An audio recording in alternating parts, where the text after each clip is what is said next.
Hello everyone, Sientir here, and today I've got another Rambler for you. And today I think I'm going to do a bit of a grab bag because there's a couple of smaller items that I think I kind of want to talk about. And the first one that I want to talk about is why, from a creationist perspective, a creator would make us need to sleep. This is a question that I was kind of thinking about last night as I was lying down to fall asleep. So I was thinking specifically about why sleep? Why would there be sleep? And I kind of was thinking now there's biological purposes and drives that lead us to need sleep that, as far as I understand, we don't fully understand why they're there, why they exist. We just know that they are. So I was doing some thinking of as a creator, why would you create beings that need to sleep? And there's a few things that were coming to mind. The first one is that it creates moments of vulnerability that has a certain value.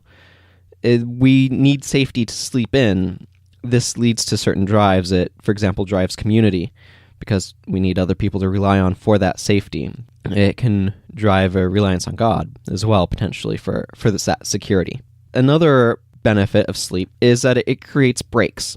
It creates the experience of a day. I don't know if you've ever stayed up for an extended period of time, but it kind of blends stuff together. Obviously, there's sleep deprivation effects, but even disregarding that, there's a certain effective continuity that happens where things get very confused time-wise and all sorts of stuff. By having discrete breaks with sleep between one day and another, it helps structure our lives. It helps give us a fresh start. Each time we wake up, it feels like an opportunity to have a fresh start. And so it's this sort of renewal period. We're saying, okay, we end the day, we wipe the slate clean with sleep, and we can wake up, and each new day is a new opportunity. So that, I think, is a very key part of why sleep is there as well. So it creates a need for community for safety reasons, but it also creates an opportunity to sort of refresh the day, and start afresh. I think that's really important. There's some other things that I was kind of thinking about related to some of these topics, specifically sort of the process of renewal. I think that's really a significant thing that reflects sort of the state of things. There's something to be renewed to and something to be renewed from as well. And I think that is really important in terms of being modeled by sleep. Sort of the idea of needing to go through sort of a process of setting stuff down so you can start afresh. I found it to be a very interesting sort of idea, and I wanted to spend a little bit of time exploring it verbally in a Rambler here. So the next subject then that I think I want to talk about is there's a number of, I guess you could call them Christian idioms or sayings or whatever, that sometimes just don't make a whole lot of theological sense to me. So the first one that immediately comes to mind, and that I'm specifically thinking of when I say this, is there's a metaphor or analogy that people use of faith where they talk about Jesus taking the wheel of their lives, as it were, of say you're driving down a road and it's having Jesus in control and Jesus taking the wheel and that sort of thing, instead of us taking the wheel and going where we want. And I've always found this analogy a bit weird because I have never in my life experienced godly puppeteering. And I think that most people are not going to experience godly puppeteering, where they're just kind of a passenger in their journey through life, where they're a passenger in their body. So I would kind of actually reframe that metaphor. I would reframe it as not Jesus taking the steering wheel, but Jesus is our navigator. God as our navigator through life, where we're driving, we're never not driving, but, and there's a key difference here. Sometimes we navigate for ourselves, and sometimes we let God navigate for us. So I don't know if you've ever been on a trip where somebody else is navigating for you. Think of GPS, for example. That's something a lot of us have experienced these days. There can be the older school experience of somebody sitting next to you who knows how to get where you're going and having them give you directions, or even them looking up a map. This has obviously become less important, somebody beside you looking up a map, since GPS was invented. But go with me on this here. So the idea of this navigation thing is, if we let Jesus be our navigator, he tells us where to go and how to get there, which street to take, which turn to take. But we have to make the decision to follow that advice, that guidance. We're still driving. We don't stop driving, but we stop navigating for ourselves. And I think that this is a much better metaphor and is more accurate to actual life experience, where we are generally, we're the one in the driver's seat. we don't stop. We need to be in the driver's seat. Like, we need to be intentional about directing our lives. But where are we directing? And are we directing it where we think we should go? Or are we listening to what Jesus says? Do we listen to him when he says, no, take this turn here. It might seem weird, but take this turn here. This will get you where I want you to go. And do we make that turn? Or do we say, no, I think it'd be better to go over this way and go our own way? And I think Jesus' navigator is a much better metaphor. There's another thing, actually, that I've heard that I kind of want to discuss because it's very strange. And it's this idea of somebody says, what would you do if you had $86,400 that you were given every day, and at the end of the day, any that you didn't spend, you'd lose? What would you do with that much money? Now, obviously, there's some problems. For example, you can't save it. So if you don't spend it, you lose it. And usually what people would say, oh, well, like after I spent like so much on myself, like I'd just give the rest away, like it's going to disappear anyway. Why wouldn't I?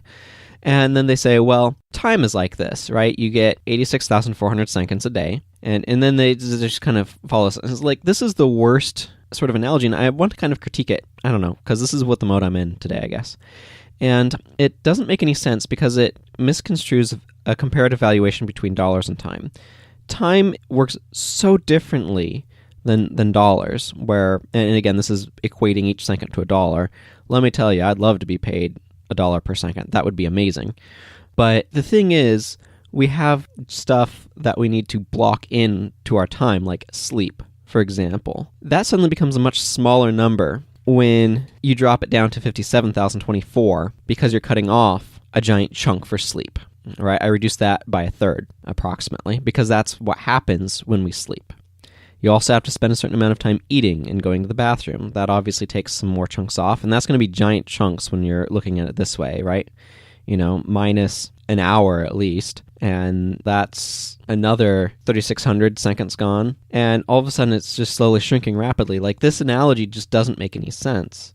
It's very important that when we're trying to construct metaphors to make a point, which the point here is you can be more generous with your time. That's kind of the idea. But unfortunately, it's a metaphor that doesn't really work because that's not how time works. Time and money are not the same type of resource. And if you're going to try to make them a similar resource, you have to approach, like, it just doesn't even make sense. Like, you have to have a rate of expenditure of dollars for like every breath or something. Like, it's just ludicrous. It doesn't make any sense. And it's really important that if we're going to be making metaphors or analogies to try to instruct people, that these need to be set up in a way that are actually functional, that actually make sense, and can convey the sort of message that we're trying to give.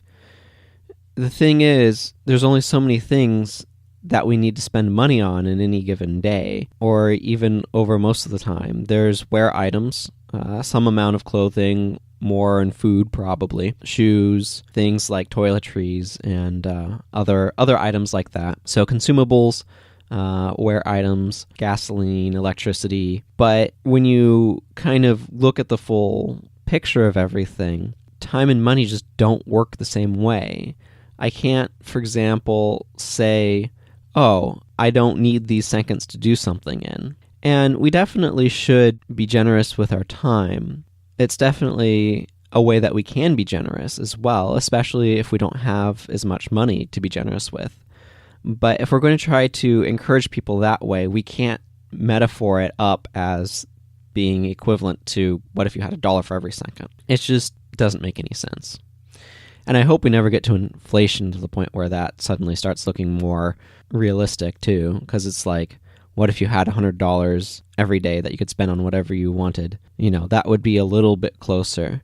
But when you kind of do $1 per second, that gets to be so generous that you're not running into the same constraints that people run into with their time. And that's the large problem with that metaphor too, is that it's just grossly unequal values that make it non-comparable. I think that those are a good selection of grab bag items. So I think I'm going to go ahead and wrap up here. Until next time, you can contact me directly at sientir@gmail.com. You can like me at Facebook at facebook.com/sientirsramblers, or you can support me financially at patreon.com/sientir. Take care, everyone. Bye-bye.